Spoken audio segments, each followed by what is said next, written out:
Hi, this is Natalie Hoffman of FlyingFreeNow.com, and you're listening to the Flying Free Podcast, a support resource for women of faith looking for hope and healing from hidden emotional and spiritual abuse.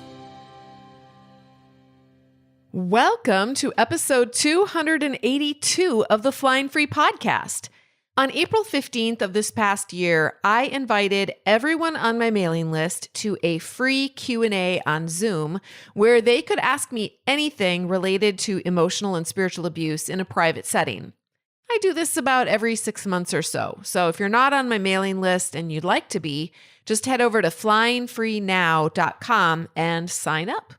Anyway, I recorded that session, and while we spent 2 hours together, I selected an hour's worth of questions and answers to share here on the Flying Free Podcast. I took out any identifiers, such as, if someone mentioned the number of their children or how old their kids were in the questions, I took all of that information out. So it's totally anonymous, and I would like to share this with you. If you like this episode, please know that I answer questions every single day in the Flying Free private forum, as well as in a 2-hour live Q&A every month for members of Flying Free as part of their monthly resources that they get.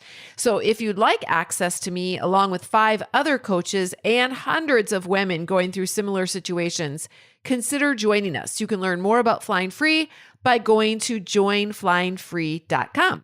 So now here are the questions and answers, at least some of them, that I'd like to share with you. All right, the next question is, I feel the need to begin telling my adult children and close friends about the hidden abuse that's been going on for years. Do you recommend doing that? Well, I am always a big proponent of being honest, especially with the people who need to know. I don't have any more details, so I don't know what your motivation is. Are you filing for divorce? Obviously, if you're going to file for divorce and you have adult children, I think telling those children why you're filing would be important. But even if you're not filing and they've got no idea, I've seen very few situations where the kids are completely clueless and they just think mom and dad have the most amazing relationship. Unless the abuser is so covert and when the kids are around, he's doing nothing to the mother that's obvious. I can't picture that. I think it's very, very rare. But your kids more than likely know that there's something going on or that there was something going on. You're the one who knows your children best, and you're the one who knows what your relationship is like with them.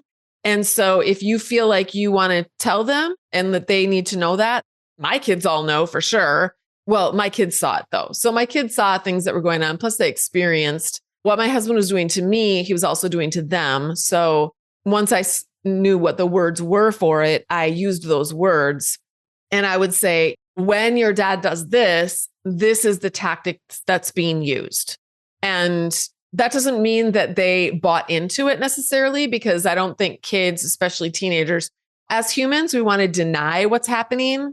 If it's painful, it's just a coping mechanism. And then kids don't have the relationship with their dad, even if they're experiencing emotional abuse from their dad or their mother, like in my case, my mother, they don't have the same relationship that you have as a spouse. So the dynamic is still different. Plus, you have to remember that our cognitive functioning and our memory and our brain development doesn't really come online where we're understanding these kinds of dynamics until we're a little older. So their childhood they spent less time with dad and maybe had less experience with that than a partner would. Does that make sense? When people even come to the private forum and say, should I do this or should I do that? I don't ever tell them, oh, you should do this for sure, or you should do that. I tell them, deep down inside. The answer's inside of you. I'm not privy to all of the multi-layers of your relationships and all of the nuances of your situation. You are. So you're the wisest one, and you're the only one that can make the best decision in that situation. Now, sometimes we might make a decision and then we end up having fallout. Sometimes it doesn't matter which way you choose. There's going to be fallout either way. So it's just a matter of weighing pros and cons of what you want to deal with. Or what's my reason for telling? What do I hope the outcome will be? Those are all questions for you to ask yourself, okay? In the middle of a divorce, my husband has been the absolute sweetest. I still want the divorce, but now I feel incredibly guilty because of how kind he's been since. How not to feel guilty. So all of our feelings and emotions come from thoughts in our head. They come from beliefs that we have. So if you're feeling guilty, it's in your body, it's because you have a belief that you're doing something wrong, right? We feel guilty. Sometimes it's good guilt. Like if we've violated our moral code that we have inside or our value system, then we're going to naturally feel guilty about that. But sometimes it's false guilt because maybe we have a moral code that's really not actually in alignment with God's moral code. For example, if you were taught that the color red is a satanic color, just say, I mean, you might be able to think of other teachings. I'm not going to say what they are, but there's lots of teachings circulating out there in the Christian world that are not in the Bible or that were used back in patriarchal days, but we don't use them anymore. But let's say that you were taught that wearing red was wrong. And then you find out when you're 30 years old that wearing red has nothing to do with Satan and it's just a color that God created and you can wear it if you want to. The first time you wear it, you will feel guilty because in your brain's been wired to believe that wearing red is a sin. And so, of course, you're going to feel guilty at first. So you're going to need to rewire your thinking and change that belief. And sometimes that takes a little time. That little belief, you've got this big oak tree of a belief, wearing red is a sin. And then you plant this little seed of a thought that maybe wearing red isn't a sin. And that little seed has to be watered and nourished and practiced. The thought has to be practiced until it grows into a little sapling. And then we need to not give a lot of attention to this belief over here that wearing red is a sin. So this big oak tree will die. And the little sapling of our new belief will grow strong and tall like a big oak tree. And what you know that you truly have leaned into your new belief when you don't feel guilty anymore for wearing red. Does that make sense? So if you feel guilty, he's been kind, you have to remember that this happens with almost, unless an abuser has found a new source of supply, the abuser will want to maintain control over you. And this guy has been watching you for a long, long time. He's been observing what triggers you. He's been observing what works to emotionally manipulate you. He knows how to pull on your strings. And one of the ways that these guys know that they can pull on nice girls' strings is by being nice to us. They know that we're just going to melt and we're just going to let's give him another chance. He's trying so hard. Poor little guy. We must be the wind beneath their wings. And we've been wired to believe those things. They can be terrible to us. And then when they're nice to us, we think that just wipes out. We don't. We know, our body knows. Our body knows that that's not true. But our brain has been wired to believe that if they are nice or if they say they're sorry, then that means true repentance. And then we just need to take them back and buck it up and sweep everything under the rug. That's not what true repentance is. By the way, I am reading an amazing book right now, and I'm going to be interviewing this author soon. And it's an incredible book. I think Sheila Ray Gregg Ward interviewed her and might even have a podcast out already. But anyway, it's called Forgiveness After Trauma, A Path to Find Healing and Empowerment by Susanna Griffith. This book, it's not like an easy, forgive and forget kind of a book. This book truly addresses the trauma that abuse victims go through and what forgiveness actually looks like after you've experienced that.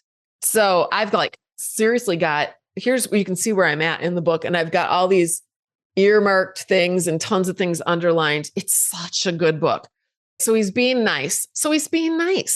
All he's doing, we call this a mask. It's just another mask. These guys know how to try on different masks. I'll try on this mask. I'll try on this mask. Whichever mask works, to control the other person. Right now, he does not want to get a divorce. If you divorce him, he won't have control over you anymore. But he knows that if he puts on a nice mask, that you'll feel guilty and maybe, just maybe, you might call the divorce off.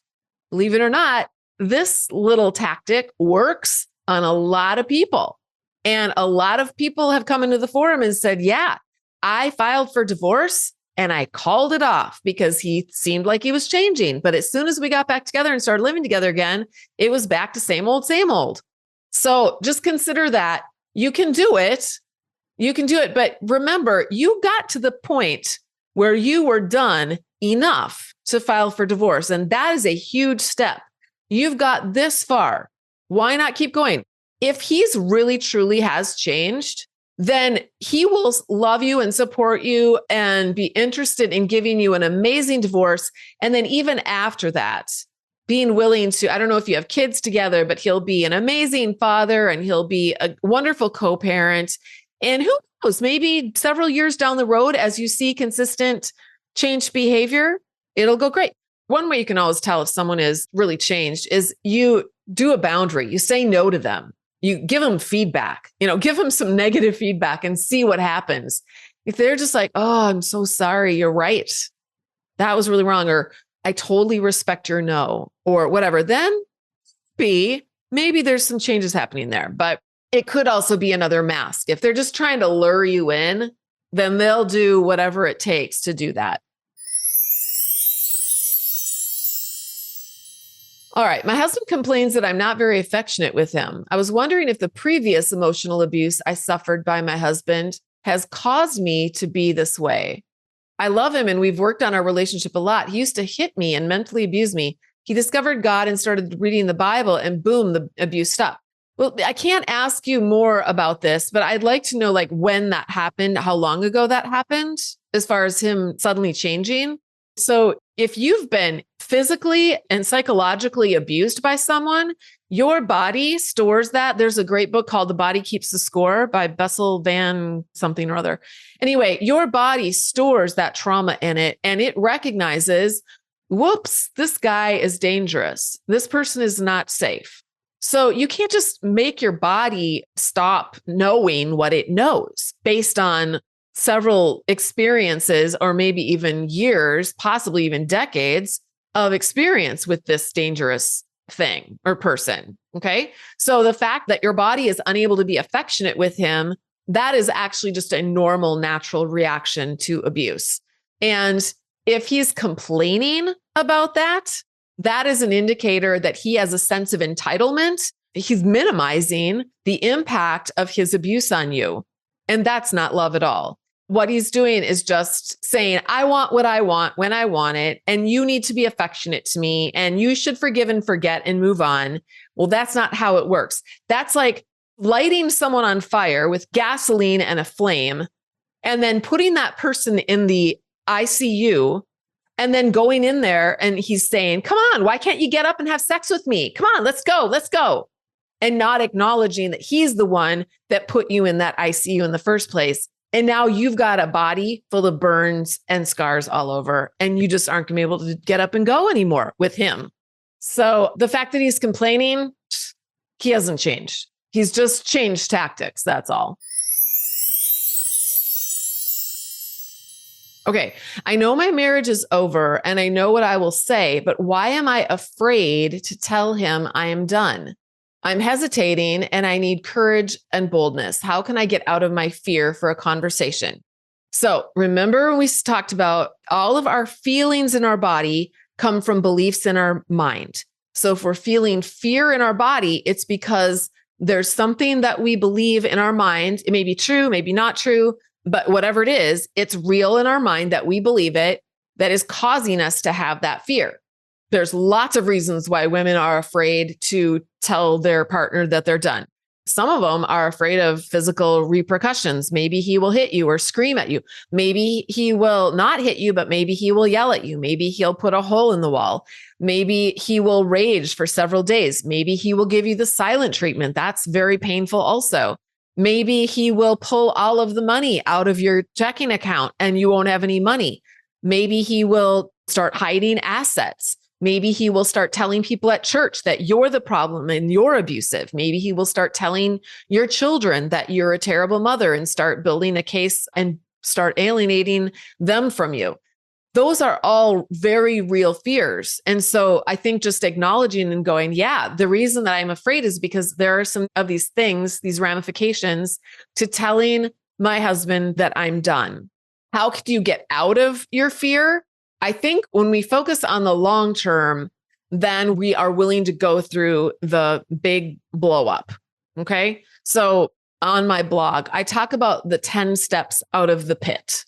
And we talk about how you're down in the pit and it's dark and it's damp and it's lonely and it's scary down there. If you want to get out of the pit, there's like a ladder and it's got 10 rungs on it and you have to climb those 10 rungs to get out of the pit. But the problem is that every single rung of the ladder is burning hot. It's painful. So when you put your hands on it or your feet on the step, it's going to hurt.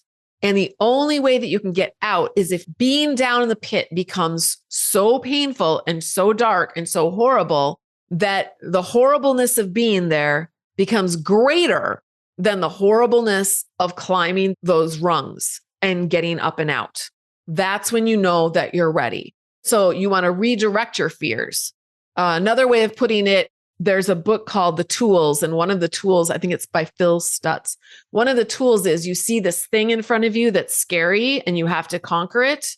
Instead of just looking at it and observing it, you want to look at it and go, I'm coming for you. I'm going to do this. And you plow right into it.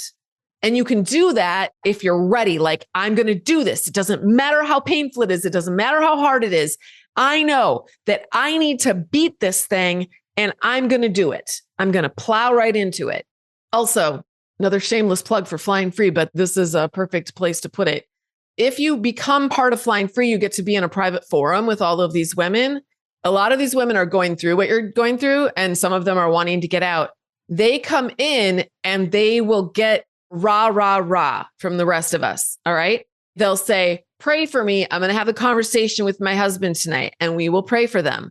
They will say, here's what I'm thinking about writing to my husband, or here's what I'm thinking about writing to my child, or here's what I'm thinking about saying to my church elders. And then they'll write it out for us. And then we will help them tweak it. Or we will say, yeah, that's perfect. That's great. You're going to do great. So it helps to have support around you so that you don't feel like you're so alone. And then when there's fallout, you have a place, a community you can come to and say, oh my gosh, you would not believe what happened last night. This is what he said, and this is what he did. And now he's not talking to me, and blah, blah, blah, blah, blah. And then we can gather around you and support you through that whole process. I would love to know more about how I cannot get triggered when I'm in a situation in which my needs are being ignored or misunderstood. I am committed to healing as much as possible while staying within my marriage, and yet I don't quite know how to protect myself without my heart getting hardened. How you're framing it is like your heart's going to be hardened, like into this bitter little hardened shell. No, what you're actually doing is you're protecting a soft heart of love. And you're learning how to offer a soft heart of love to the woman who has your name, instead of as a sacrificial lamb to an abuser who's just going to take you and throw all of his sins on you and then send you out into the wilderness. That's what you're doing. This says your heart is not getting hardened. So I actually just recorded a podcast episode today that it won't be released for a couple of months, but it was about this very thing. How you can unhook, or some steps you can take to unhook from their projecting their own garbage onto you. They're taking their pathology and what they struggle with, and they're saying you have those problems. And they do that because then they don't have to feel the shame and the weight of their own sin or their own issues.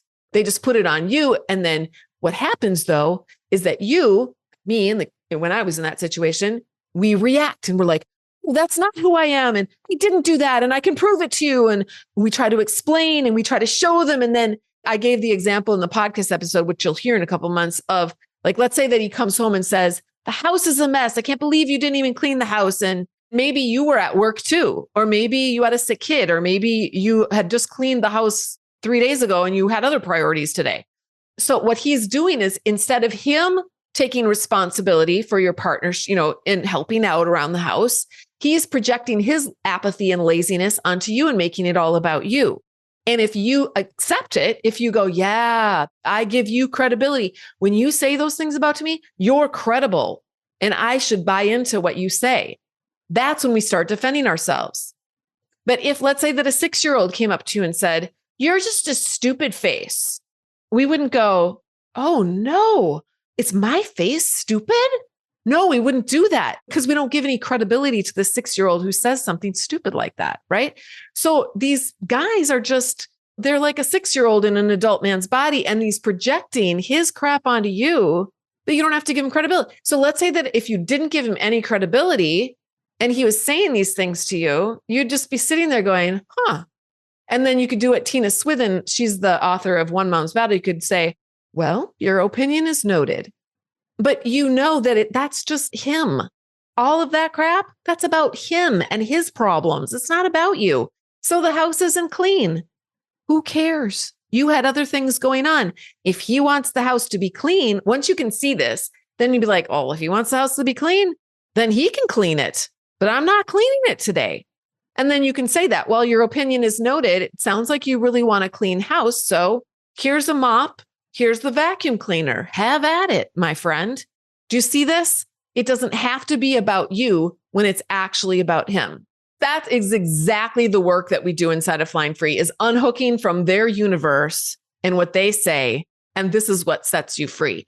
Whether you're going to stay or leave, if you can unhook from them and stop giving them credibility and stop believing what they say, and start rewiring your brain to believe the truth about who you are, and start focusing on yourself and learning how to take care of yourself and not managing him and all his drama over there anymore.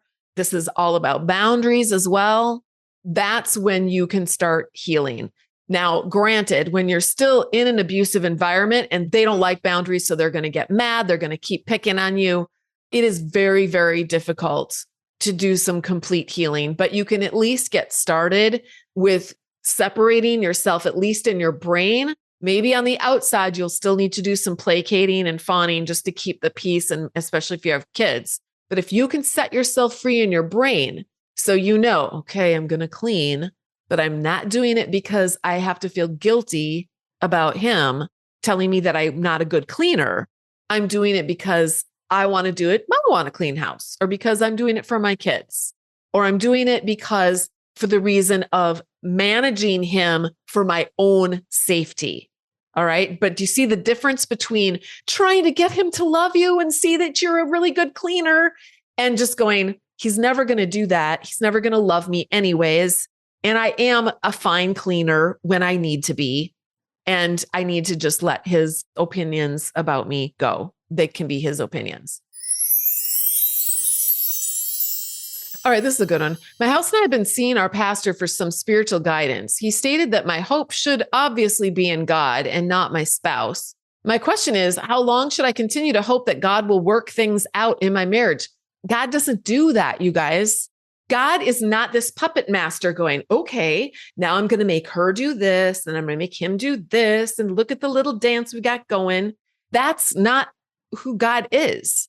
God gives us freedom. He gives your husband freedom and autonomy to make his choices, to be an asshole if he wants to be. And he gives you freedom and autonomy to make your choices. How do you want to show up? Remember how we just talked about how you could show up like, oh no, I got to do what he does, and I must be a terrible person because he says I am. You have freedom to do that. Or you can change your thinking about yourself. You can think actually very well of yourself. God thinks well of you. So why can't you think well of you? Why would we not be in alignment with the mind of Christ towards us? Why would we be in alignment with the mind of our adversary who is working through this abusive individual that we're living with? We don't want to do that. So when we talk about having your hope in God, here's how I see it. God promises, Christ promised, here's what he promised. When he left Earth, remember right before he left Earth, he said, don't worry, you guys. Yes, I'm leaving, but I'm going to give you a helper. He didn't say he was going to give us a book, by the way. He said he was going to give us a helper. And that helper is the Holy Spirit. And the Holy Spirit was going to be embedded inside of us. living and breathing and moving within us, in our spirit. So we already have that. Whether you're feeling it or experience it or not is irrelevant. Well, I mean, it is relevant. It's certainly nice to feel that feeling and to experience God. But honestly, my book, All the Scary Little Gods, is about this exact thing. It's about so many things, but this is definitely one of them. When we are putting our hope in God, we are putting our hope in this. We are trusting by faith and knowing also through experience that God is with us no matter what we are going through. God is with us if we choose to stay in our marriage, or maybe we don't have a choice and you have to stay in your marriage, or if we choose to get out or have the ability to get out. God is with you either way. You can never, ever, ever be separated from God's love. Jesus promised he was going to send the Holy Spirit, the helper, to you. He was going to love you and be with you always and never leave you or forsake you. Our hope is in that. And that started at some point in your life, and it will go for all of eternity, and it will never end. That is our hope in God. This is what hope in God is not. Well, I really hope that God makes my volleyball team win this weekend. I'm going to put my hope in God that we get to win. I'm going to put my hope in God that I never, ever get cancer.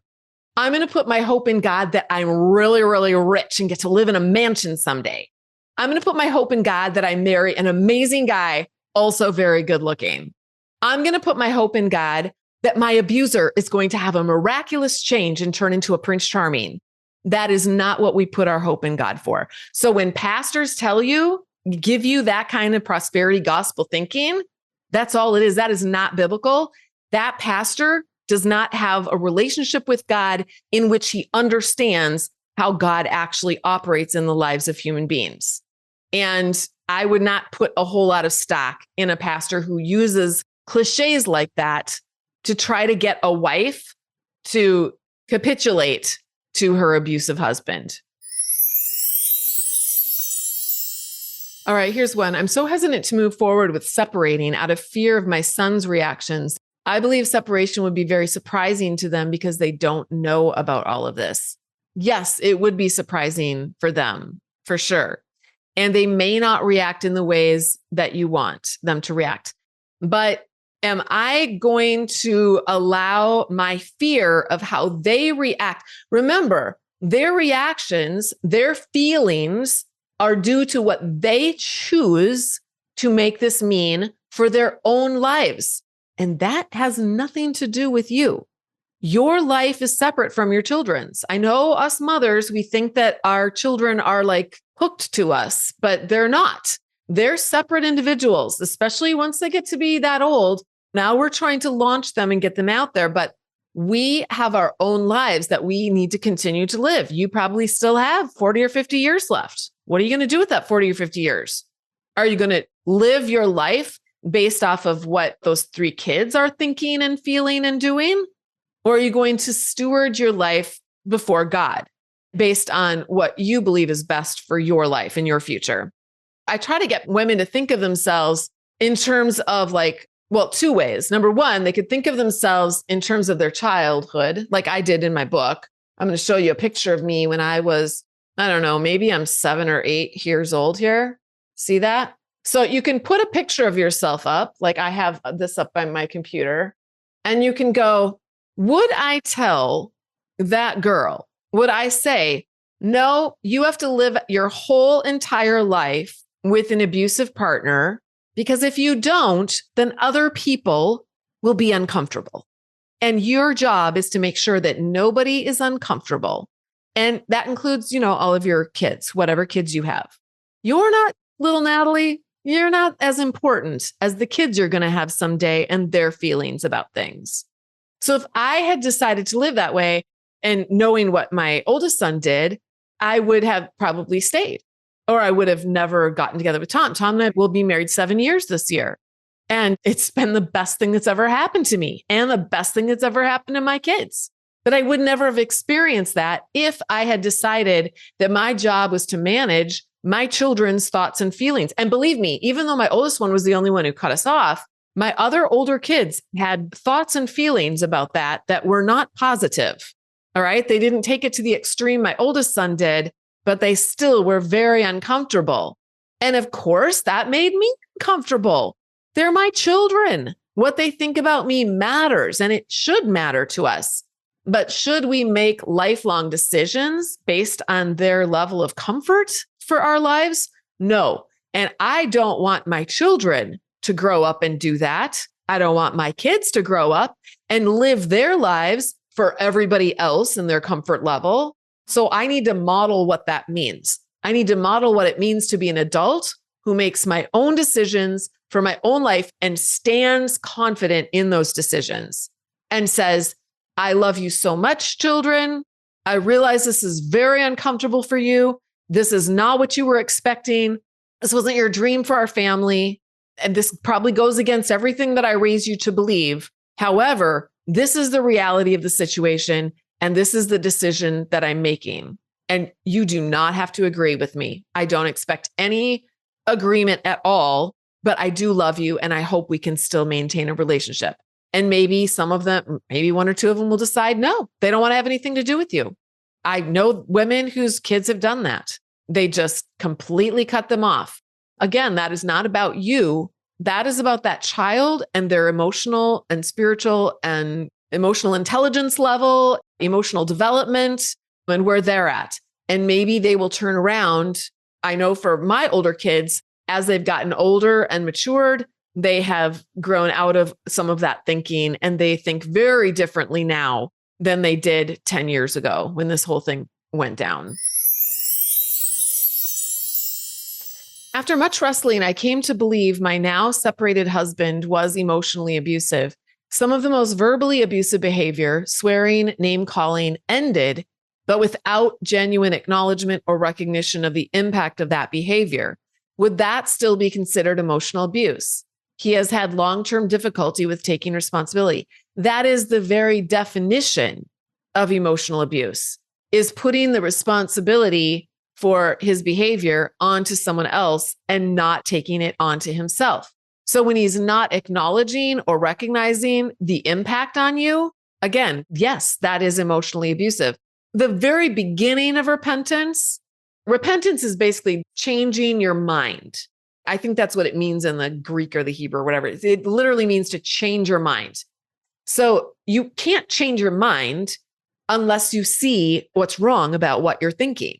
So if you can't acknowledge what you've done, and if you can't acknowledge the impact of that abusive behavior on the other human being, you haven't even begun to change your mind. There is no repentance there. There is not even the beginning of a hint of repentance there. Someone saying they're sorry, I'm sorry. Anybody could do that. I could verbally vomit all over all of you guys right now. And then after I'm done, say, oh, I'm sorry. Does that mean I'm sorry? No, it just means I know how to play a game. And that's what these guys do. They know how to play a game. They know that if they say something, or if they look a certain way, or if they have a little tear come out of their eye, that you're going to believe their mask. Now, I'm not saying that about this person because it doesn't sound like she doesn't believe the mask anymore. And if you don't believe the mask, they know that if they go to church or your friends or your kids, that maybe those people will believe the mask. And they'll just keep trying on different masks until they find the one that works with whoever they're with. Then they've got you, or they've got the other person. But it's just a mask. Anybody can put on masks. That doesn't mean that that's who they really are. How do you respond to a counselor who has turned against you and now believes the lies and projection from my estranged husband in last-ditch marriage counseling? I haven't gone back to counseling, but should I confront him in some way with a letter? I'm concerned he will do this to other abused women. Well, I talk at great length about counselors and all of those kinds of experiences in this book, All the Scary Little Gods. How do you respond? So here's my philosophy, okay? I believe that we have influence in people who are in movement towards us. And I get this from this amazing book. It's called A Failure of Nerve by Edwin Friedman. He teaches this concept that you only have influence on people who are in movement towards you. So people who are in movement away from you, it doesn't matter what you're blowing hot air into the wind. Now, if you want to write a letter for your own sake, for maybe your own closure, or for your own reasons or whatever, then do it. But if you think that your letter is going to influence that person, it won't. It will only make them mad because they're not in movement towards you. They're not coming towards you going, oh, please, could you give me some feedback? I really want to grow in wisdom and I really want to hear your input. And no, this person isn't in that place. They're not looking for your feedback. So you can give it to them, but it's not going to be received well, and they're certainly not going to change. Now, if they violated counseling codes or whatever, and they've got a license, you can actually report them to your state's licensure board or whatever. I don't even know what the name is. I would Google it and look it up if I was going to do this. Otherwise, telling him what he did, he's just going to, he's just going to blow it off. And then you will have wasted all of that emotional energy for nothing, unless you're doing it for you. If you're doing it for you, then it's not a waste. Then it's for something. Are you concerned he will do this to other abused women? Yeah, he will. There's a lot of crappy counselors out there. There's a lot of amazing therapists and counselors out there. And there is a lot of really, really crappy ones. Yes, they are re-traumatizing people left and right. And they shouldn't be doing that. Why do adult kids often favor their dad, even when they knew he was leaving for someone else? He was sexually abusing me. I don't feel like I could tell them that. The day before he left, he had sex with me and then sat on my face and just, oh my gosh, I am so sorry. Yeah, I think kids they don't favor the abuser. I think what they do is they know instinctively. They know, our bodies know things that our brains don't. We just are in so much denial.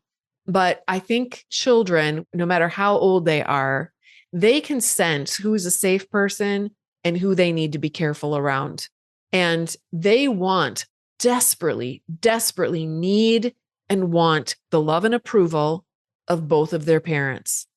So if they know that the only way that they can get the love and approval of dad is to be on his side, and they can see that dad and mom are polarized, what are they going to do? And if they feel safe in your love, it's so sad. And this is very below the surface psychological level, but they will align with dad to get dad's love and approval because they desperately need that. It's only as they mature and grow and see the reality and come to a place in their human development where they see the truth and are ready and willing to acknowledge the truth about that parent, they're able to go back and sometimes make amends with the parent. I've seen this. I've seen this happen to women. Well, and I feel like it happened a little bit with me and my oldest son as well. That's like 10 years later. Sometimes it takes time.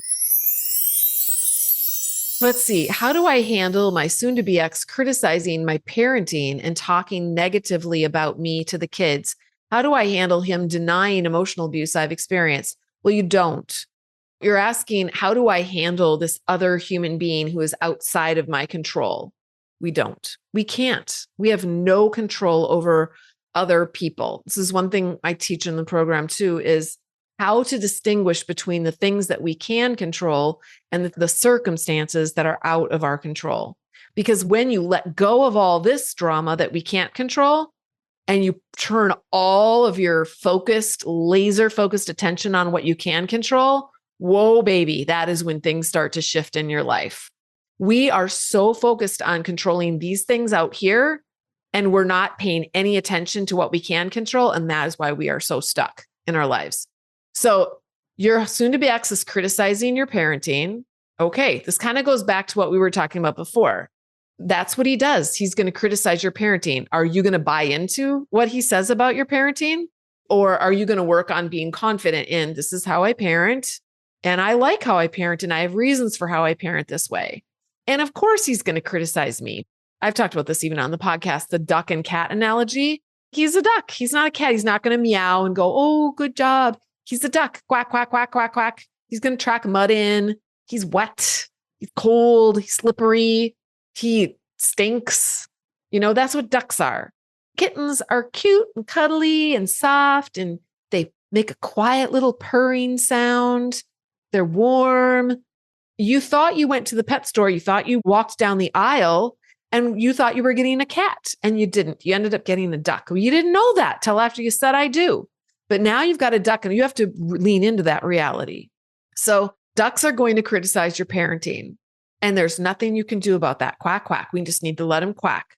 How do you handle him denying emotional abuse? Let's see. If he's talking negatively about you to the kids, okay, he's going to do that. But we're going to let go of that so we can focus in on what we can do. You get to have your own relationship with your kids that doesn't have anything to do with him, right? You can just focus on your own relationship with them. One thing that I used to do, I'm trying to do it a little bit more. I have fewer kids at home now, so I feel like I get more one-on-one time with my younger kids. But when I had a lot of kids at home, I would take a different child out every single week and spend one-on-one time with them. We would run our errands and then we would go to a restaurant. Back then, it was a fast food restaurant. They each had their favorite restaurant. Okay. So like one liked Wendy's, one liked noodles. So we would go and get our meal and sit and talk and we would have one-on-one time. Build your own relationship with your children. And then when your husband criticizes you, like my ex will sometimes say things to my kids. Actually, he really doesn't do that anymore, but he did when we were first divorced. He would say things. And my younger kids and some of my older kids too, they would come home and they'd say, yeah, dad said this about you. Can you believe it? They didn't buy into his crap because they separated what he was saying from what the reality was of what they were experiencing with me. They knew he was just BSing them. So you focus on your relationship with them and let go of all that. Of course, he's going to deny that he emotionally abuses you. We don't care if he knows that he's emotionally abusing you. We care that you know. You're the one who needs to know this, right? You're the only one who needs to know what's true in your world for you. Everyone else can deny it. You have to remember, I was excommunicated. My entire church took a vote. There were probably over 400 or 500 people because there has to be a quorum to pass a motion. And this is a huge 3-campus church, took a vote specifically to vote me out. I've had people come back to me and say, I voted you out and I'm so sorry. I was wrong. That was wrong for me to do that. I just believed whatever the leaders were saying.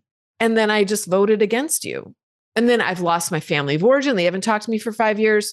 I had friends that I had had for decades at this church that completely cut me off after that, all in the name of God and love. Okay. They were all denying that I was emotionally abused. How do you handle that? What do you do about that? You let it go. You learn how to tolerate other people's disapproval. You just go, okay, I guess those people are going to believe that story. I get to have my story. And you know what? You get to have your story. And every one of you used to be a little girl that looked just like this or something like this, an adorable little girl. And she gets to have her story. Believe her. She needs one advocate besides God, who is already her advocate. And the most important advocate that you can give this child is you. You're the one.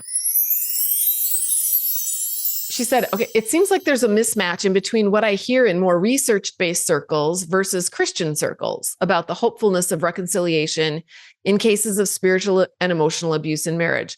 Many Christian circles present this sunny optimism that most situations can and will be healed, and that the abuser can and will change. But most of the research-based and non-church affiliated Christian resources share a more sobering outlook. That's because one is based on research and one is based on Christian cliches. They're not even biblical. Do we see this in the Bible, you guys? Did we see Saul, who was trying to throw javelins at David and running after him and kill him? Did Saul have a change of heart and become a good man? No, he didn't. Did Herod? Did the Pharisees? Not in general, a couple of them who weren't abusive in the first place, like Nicodemus was just questioning. He just had curious questions. And Joseph of Arimathea, those were Pharisees that were not in the same grouping with this brood of vipers that Jesus called them. They didn't change. You don't hear about any Pharisees coming later and repenting and changing. You don't see these Pollyanna stories in the Bible. Wicked people We're wicked people. And if you want to read about how to deal with wicked people, the whole book of Proverbs is all about how to deal with fools are abusers. You can put the word abuser in place of the word fool. And the whole book of Proverbs is about abusers, like what to do, how to manage them, what to do with them, how to respond to them or not respond to them, as the case may be. But I think Christians they're very tunnel visioned. They just have their own little teachings that they follow, and they're not looking at the Bible in context. They're not looking at the whole scope of the Bible. And they're also not looking at the reality of the situation around us, which is we live in a world of tremendous social injustice, tremendous racism. We have genocide happening in different places all over, tremendous violence, tremendous power grabs. That's the reality of our situation. The modern version of Christianity is not addressing any of that, but Jesus Christ did. And I believe that if we are going to be a follower of Jesus Christ, that means we are going to have to walk a path that is not walked by the wide road of whatever this modern version of Christianity is. It's embarrassing, I think, to call myself a Christian today in this day and age because of what that means to so many people. We are viewed as oppressors because this version of Christianity is oppressive to people. But we don't have to be in alignment with that. Jesus Christ was the exact opposite of that. And the healing, you guys, the healing begins inside of each one of us. I talk about this in the podcast a lot, but it begins as a tiny mustard seed. One little tiny mustard seed. That's you and me. One tiny little grain of yeast. That's you and me. That's what starts the whole process. We are a mustard seed. We are a grain of yeast. And then God, this great big creator, powerful God does the rest. And he does not do it through violence and through, I'm going to decide who's in and who's out. He does it through love. Jesus Christ was our example, and that's who we're to be in the world. So how do I reconcile these opposing viewpoints? I mean, you can't reconcile them. You just have to decide which viewpoint you're going to adopt. Is it ever a good idea to just wipe the slate clean and start over with the narcissistic, abusive husband who is somewhat better? Or should you require a disclosure of what he's done secretly in the marriage and require repentance? Well, first of all, again, that's just one more way of denying reality. That's like saying, so he's burned you out. Let's go back to the gasoline analogy. He threw gasoline all over you, burned you over half of your body. You're in the ICU, or maybe you're coming out, you've healed, but you're completely scarred. You're unrecognizable. And he's saying, I want you to give me a clean slate. I don't know what happened here, but give me a clean slate. Let's start over again. We can start over again. Is your body going, yeah, clean slate, nothing happened, it's all good? Or is your body like, it remembers, it knows. Plus, not only that, but you have visible scars all over. Well, my friend, you may not have visible scars on the outside of your body, but trust me, your innards, they are scarred. You more than likely have physical issues because of the abuse. I do. I still have physical issues because of the abuse. I have heart palpitations. I have high levels of anxiety that get triggered just by hearing a song or by reading something on Facebook. And I have to manage all of that on a regular basis. Why? Because I have decades and decades of wiring in my brain that will be with me. I've learned how to make friends with that so that it's not like I don't go and spiral downward and I'm off the grid for days. I will spiral down for a couple of minutes and then I come back online again. But I'm not going to deny what I have experienced, because then I'm denying and throwing under the bus this little girl, and I'm not going to do that. I'm not going to ever do that again. I talk about that in my book, how I came to that place where I looked in the mirror and said, I've got you, girl. No one else has you, but I do. That doesn't mean that you can't stay with him, but I just wouldn't pretend like nothing happened. He can, and he probably will. They love to pretend that they never did anything to you, but you don't have to buy into that. When you've told your family about the emotional abuse and they give money and wish your soon-to-be ex happy birthday. I find it unwise or unsafe to have an intimate relationship with them because they see nothing wrong with what they've done. Would you also find this relationship to be strained if it was you? I mean, my mom had my ex over for Christmas. At my dad's funeral, my mom and my two sisters had an after funeral family gathering, and Tom and I weren't invited. So yeah, I know what that feels like, but my ex-husband was. So yeah, that is absolutely reprehensible. There is no doubt about it. And believe me, you are not the only one. You and I, we are not the only ones. There are so many women whose very own mothers and fathers throw them under the bus in favor of their abuser, especially if the woman is the one who filed for a divorce because of the abuse or because of even the cheating. Maybe the husband cheated. I don't understand and cannot wrap my brain around that level of apathy and lack of love for your child. I would, in a million trillion years, can't think of any reason why I would toss any of my children away like that or stab them in the back like that. So yeah, if you don't want to have an intimate relationship with them, sometimes we have to just, like Jan Sylvia says, we feed people like that with a long-handled spoon.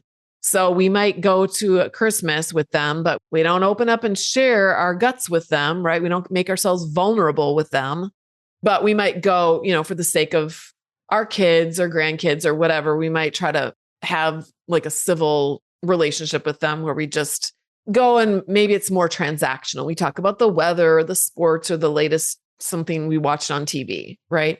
But you're not expected, you don't have to have a relationship with any of those people if you don't want to. Again, this book about forgiveness after trauma, it's a really good book that addresses some of that stuff as well. When do you create boundaries for yourself with other people, with your family, when they are mistreating you or aligning with your abuser? Okay, I'm endlessly stuck trying to figure out whether my husband is abusive or just immature and at times selfish. I've had so many people see him either way. It doesn't matter how other people see him, by the way. You're married to him. You're the one sleeping with him. You're the one doing his laundry, partnering with him, raising children with him. You're that person, not all these other people. We don't care what all those other people, how they see him. It seems every few days I see him either way. For years, he's generally kind to me and interested in me, but it seems that if it comes down to it, he'll blame something on me before taking ownership of it himself. I think he has a fragile ego and is self-protective, and he does love me, but he protects his reputation first. Yeah, I mean, I felt like my ex loved me to the capacity that he was able. Oh, someone recently said, my dad loved me as much as he could, but the amount of love that he had to offer was a thimbleful. That was all he had to offer. So he gave it all the love he had to me, and it was a thimbleful's worth. But I needed more. I was a child. I needed more than just a thimbleful's worth of love from my father. And children do need more than that. They need more love than that. So could you shed more light on this issue or point me in the direction of how I can understand this better and how to deal with the issues? Now, you may be a person, I don't know your dynamic. If I was coaching you, I'd ask more questions to find out. But if you're in a situation where you're really avoiding triggering your partner because you know that if you give him feedback or if you call him out on something, or if you say no, or if you don't do what he wants you to do, that he's going to get upset with you and blame you and turn everything back on you. And if you're really good at that, and if that's the only time that he really triggers and throws things back on you, then you can often, by making sure you're walking on all the eggshells and avoiding all of the mines in the minefield, you can have some peaceful stretches of time in a relationship like that. But be aware of why that's happening. If you really want to find out what your relationship is really all about, then start stepping on some mines. It's very uncomfortable because it's going to blow up in your face at times, but start saying no to him. Start doing your own thing. Start making your own decisions. Start expressing when you disagree with him. Start giving him feedback when he's doing something that he shouldn't be doing. Start calling him out. See what happens. And if he blows up in your face every time and doesn't take personal responsibility, then you're living with an abuser and you've learned how to manage him really, really well. But is that how you want to live? That's not a normal relationship. Hey, beautiful butterfly. Thank you so much for listening. If you liked this episode, be sure to subscribe and then consider leaving a rating and review so others can find us. To connect with me and get a free chapter of my book, head over to flyingfreenow.com. And until next time, fly free.